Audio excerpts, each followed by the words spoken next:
Chromium ని dice and paint manufacturing లో కూడా ఎక్కువగా వాడతారు.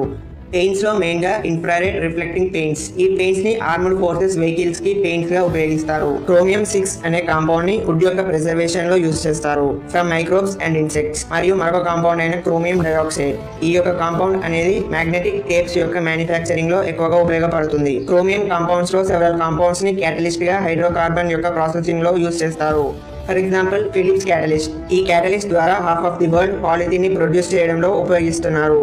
క్రోమియం ఎలిమెంట్ అనేది బయోలాజికల్ అప్లికేషన్స్ ని కూడా కలిగి ఉంది.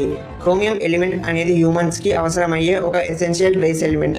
ఈ ఎలిమెంట్ ద్వారానే హ్యూమన్ బాడీలో insulin, sugar and lipid metabolism జరుగుతుంది. స్టడీ ప్రకారం క్రోమియం పికోలైనేట్ ని తీసుకోవడం ద్వారా టైప్ 2 డయాబెటీస్ రాకుండా ఆపగలం. ఈ యొక్క కాంపౌండ్ అనేది ఇన్సులిన్ లెవెల్ ని కంట్రోల్ చేస్తుంది. మనం తీసుకునే ఫుడ్ లో కూడా క్రోమియం 1 మిలీగ్రామ్ వరకు ఉండాలి. కరెక్ట్ క్రోమియం సప్లిమెంటేషన్ ద్వారానే మన యొక్క మజిల్ గ్రోత్ అనేది ఆధారపడి ఉంటుంది.